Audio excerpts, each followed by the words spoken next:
Well, how are you doing, my friends? I'm Pastor Clark from Center Church, and I just wanted to spend a couple of minutes with you today from my vehicle that we get a chance to spend a little bit of intimate time together and talk about a few items that are near and dear to my heart, but I believe will bless you.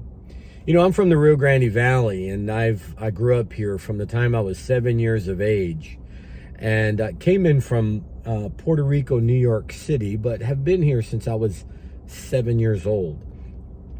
We were very poor, and we found ourselves living out in the country. For those of you who know the valley, I'm from a town called San Benito.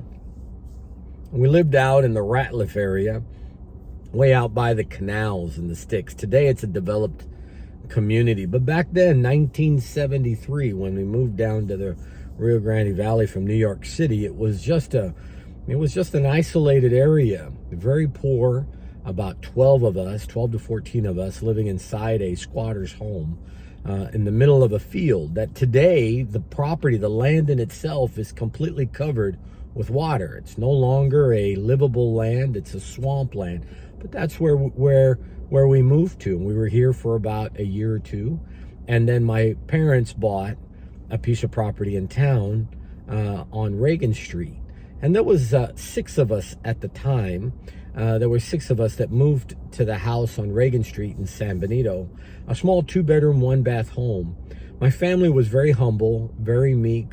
My father had a 7th grade education, and at the time he was an 18-wheel truck driver when we moved down here. And then he knew he needed to stay near the house and took a position selling little cookies, the little cookie sandwiches, cream-filled, that you see over at 7-Eleven or Circle K or Stripes. And today they sell 2 rows of cookies for like $1.70, but back then you'd be able to buy 2 for $1 or 4 for $1, depending on the sale. And that's where he made a living. About $90 a week is what he was making. And he was trying to feed 6 of us. And while doing that, a 7th was soon to come. A family of 7 living in a 2-bedroom, 1-bath home. A home that had no air conditioning. Home that had running water and septic or sewer system, thank God, and inside the city.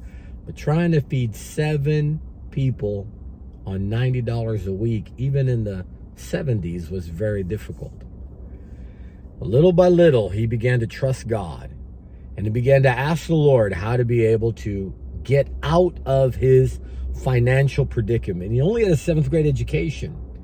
He had no way of being able to produce any more money than what he was making. He made a little bit of money as a truck driver, made a little bit of money to stay home, driving a little, it was called back then, it was little brownies, cookies. And so he didn't know what he was going to do. And one day, there was a tent revivalist that came into town and began to preach and teach and talked about how he can give his way out of his situation. And so he gave a donation and an offering that really affected him, because he didn't quite know how he was going to be able to afford to do it, but he operated in an act of faith to believe God for help. And sometimes it takes that for us to believe God for help.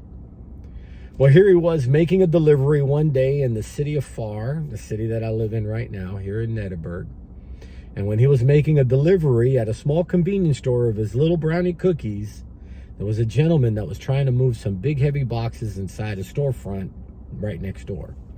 So he decided to hold the door open and ask the gentleman what he was doing. And the gentleman said he was building a cable company in the city of Far. A little cable company. And so my dad was intrigued, asked a lot of questions. After helping him load everything out of from the man's truck into the office, he said, what would it take to have a channel on cable? Just thought, what would it take? And the man told him that it was going to take $250,000 to own one channel, and that was to be paid out every year. My dad had no money like that. There was no way. And even the thought of having a channel, he didn't think anything of it, but he wouldn't quit thinking about it. Went and made his deliveries, and every day we started thinking. And he watched this gentleman put together this cable system because the little convenience store that my dad delivered in was right on the corner. And so he went ahead and asked the gentleman, he says, one day after he was set up, he said, how much does it cost to subscribe to the cable? And it was $9.95. Let's call it $10.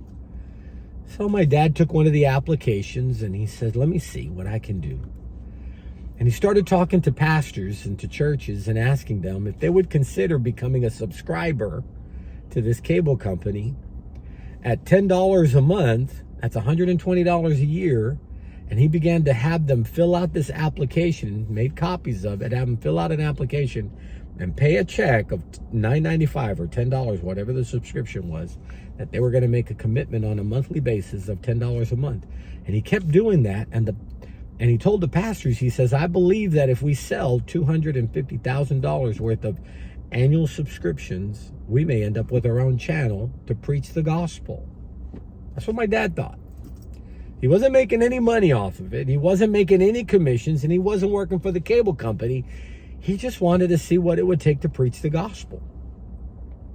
Well, sure enough, all the churches opened up their doors, and my father got all these subscribers. He had stacks and stacks of papers, applications signed out by different people with a check written on it. Nobody's check was deposited or cashed in or anything like that. But he showed back up to the cable company. He says, I have here about $200,000 a year worth of subscriptions.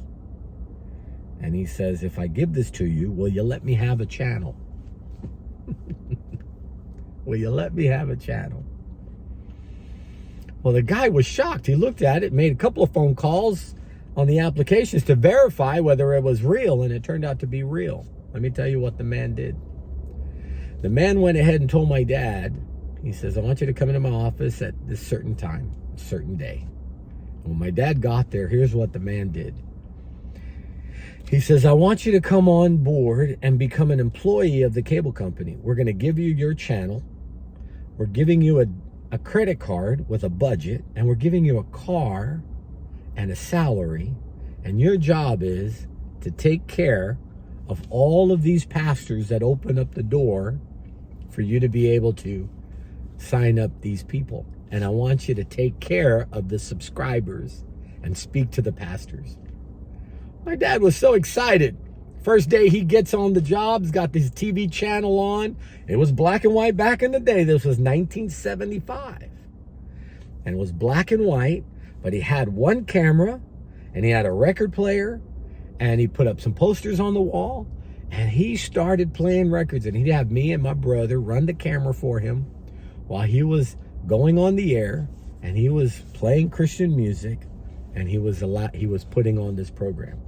I want to tell you what else happened, but listen, let's take a break for a second. Don't change this channel, and we'll give you the rest of the story right after this break. I'm Pastor Clark. We'll be right back.